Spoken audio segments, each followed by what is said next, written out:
Good morning बच्चों। आज आपका क्लास फर्स्ट ईयर का बहुत ही important topic vector analysis start कर रहे हैं। अभी तक आप ये पढ़ते होंगे कि ये वेक्टर क्वांटिटी है, ये स्केलर क्वांटिटी है। तो आखिर ये वेक्टर क्वांटिटी और स्केलर क्वांटिटी होती क्या है, और जो वेक्टर क्वांटिटी होती है उनकी प्रॉपर्टी क्या होती हैं, उनको हम कैसे जोड़ेंगे, कैसे उसको सब्ट्रैक्ट करेंगे, कैसे उसका मल्टीप्लाई करेंगे, इन चीज़ों को हम इस चैप्टर में पढ़ेंगे और साथ में इसके न्यूमेरिकल्स करेंगे। ठीक, तो देखिए, यानी कि हमारे जो टॉपिक है हमारा वो है वेक्टर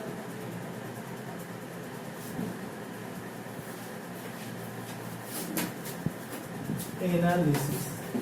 ठीक, वेक्टर एनालिसिस। वेक्टर एनालिसिस में पढ़ने से पहले आप इससे पहले पढ़ी फिजिकल क्वांटिटीज। ठीक, फिजिकल क्वांटिटीज में हमने क्या पढ़ा कि फिजिकल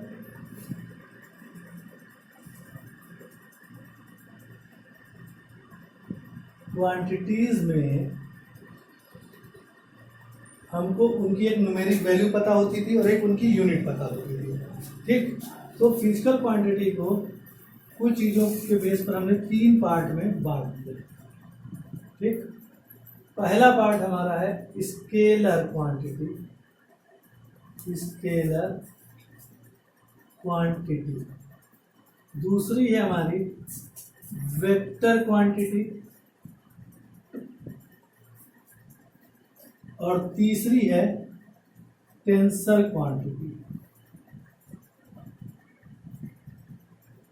अब इन तीनों में डिफरेंस क्या है? तो इन तीनों में जो डिफरेंस है, ठीक है, स्केलर क्वांटिटी भी 2 टाइप में बांट दी गई। स्केलर क्वांटिटी को भी 2 पार्ट में बांटा गया। एक वो जिसमें कि ओनली न्यूमेरिक वैल्यू, मतलब यूनिट नहीं होती थी। ठीक, और दूसरी जिसमें numeric value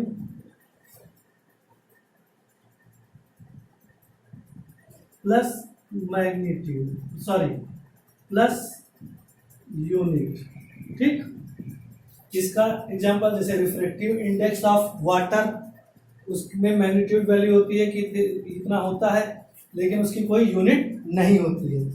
numeric value plus unit, जैसे 4 मीटर पर सेकेंड। ठीक, ये स्पीड है। उसके बाद आपका आता है वेक्टर क्वांटिटी। इसमें क्या होता है? न्यूमेरिक वैल्यू प्लस यूनिट और प्लस डायरेक्शन। ठीक, कि किस डायरेक्शन में है। टेंसर क्वांटिटी वो क्वांटिटी होती है जिसमें न्यूमेरिक वैल्यू होती है, प्लस यूनिट होती है और प्लस डायरेक्शन होती है, लेकिन ये डायरेक्शन चेंज होती रहती है। क्या चेंज होती रहती है?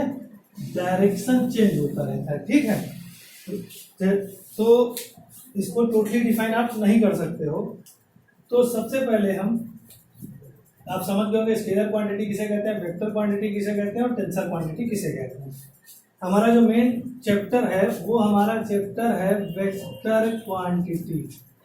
ठीक, तो वो क्वांटिटी जिसमें उसकी न्यूमेरिक वैल्यू हो यानी मैग्नीट्यूड हो और साथ में डायरेक्शन भी हो, उसको हम क्या कहते हैं?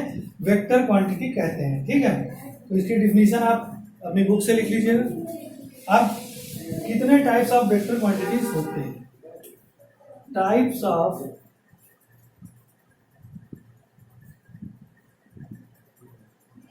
Vector quantities. Types of vector quantities. देखिए, इनको मेनली बांटा गया 2 में।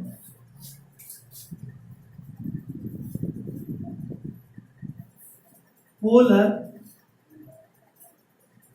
और एक्सियल। पोलर और एक्सियल। पोलर किसे कहते हैं?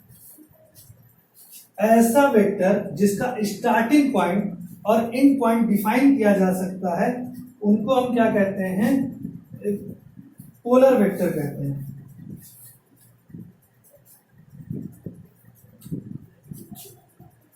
Having a defined starting point, ठीक, having a defined starting point. और जो एक्सियल वेक्टर होता है वो वेक्टर होते हैं जिनमें आप स्टार्टिंग पॉइंट, जैसे मान लीजिए इसका एग्जांपल देख लेते हैं।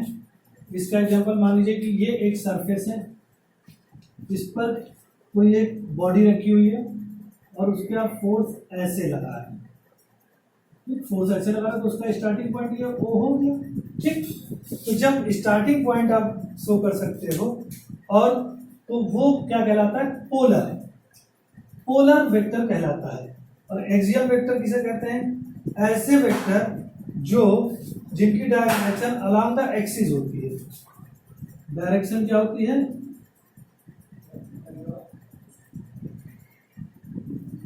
Along the axis. जैसे मान लीजिए कि कोई चीज ऐसे करके घूम रही है तो वो यहां पर एक एक्सिस बनेगा और उसके चारों ओर घूमेगी, तो ये आपका क्या हो जाएगा, एक्सिस वेक्टर। क्या हो जाएगा, एक्सिस वेक्टर। और ये एक्सिस ऑफ रोटेशन, ठीक। ये दोनों चीजें आपने समझ में आ गई होगी कि पोलर वेक्टर किसे कहते हैं। Polar vector having a defined starting point, इसका कोई भी डिफाइंड स्टार्टिंग पॉइंट नहीं, यहाँ से भी स्टार्ट हो सकता है, यहाँ से भी, यहाँ से भी, यहाँ से भी, कहीं से भी, कोई भी इसका स्टार्टिंग पॉइंट नहीं होता। ये केवल रोटेशनल मोशन को शो करता है। ये आपको कहाँ मिलेगा, रोटेशनल मोशन में मिलेगा। रोटेशनल मोशन में ये आपको मिलेगा, ठीक। कहाँ मिलेगा आपको, रोटेशनल मोशन। नोट कर लीजिए इसको, ठीक। और नोट कर लिया, मिटा दें इसको, चलिए मिटा देते हैं।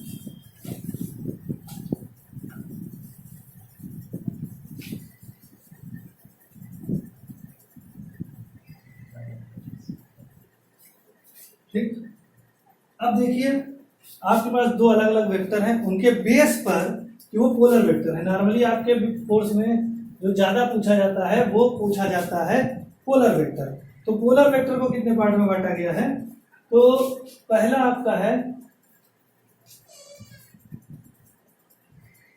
Equal vector. Equal vector, equal vector किसे, देखिए किसी भी वेक्टर में क्या होगा, मैग्नीट्यूड होगा और डायरेक्शन होगी। तो अगर दो वेक्टरों की डायरेक्शन और मैग्नीट्यूड दोनों अगर सेम है तो वो क्या कहलाते हैं, इक्वल वेक्टर कहलाते हैं। यानी कि magnitude and direction both are same, ठीक। दूसरा वेक्टर होता है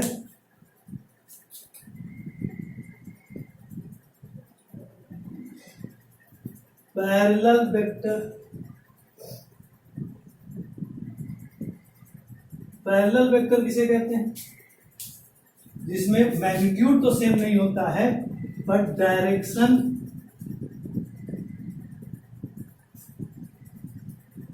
सेम होती है, ठीक। जैसे मान लीजिए कि ये वेक्टर ए है और ये वेक्टर बी है, तो इनका मैग्नीट्यूड तो सेम नहीं है, हम लेंथ कोई वेक्टर मान लेते हैं, मैग्नीट्यूड सेम नहीं है लेकिन डायरेक्शन सेम है। इस कंडीशन में इनके बीच के बनने वाला एंगल 0 डिग्री होता है, क्योंकि ये कभी भी कहीं एक दूसरे को कट नहीं करते हैं, ठीक। थर्ड है आपका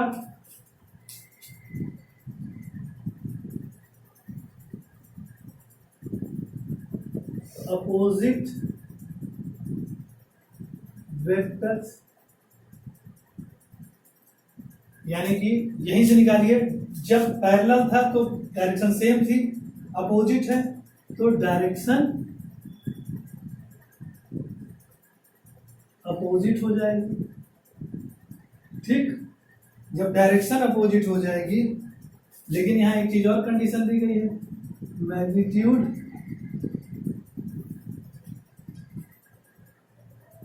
सेम होंगे, ठीक, मैग्नीट्यूड सेम होंगे लेकिन डायरेक्शन अपोजिट होगी। तो ये वेक्टर ए है जो इस डायरेक्शन में काम कर रहा है, इसका स्टार्टिंग पॉइंट है, और ये यहाँ से ये वेक्टर बी है, तो इनके बीच का एंगल ये होगा थीटा इक्वल्स टू 180 डिग्री। ये याद रखिएगा, आगे बहुत काम आएगा, ठीक। 2 हो गए। तीसरा होता है आपका कि 3 हो गए, पैरेलल इक्वल हो गया, पैरेलल हो गया और आपका अपोजिट हो गया।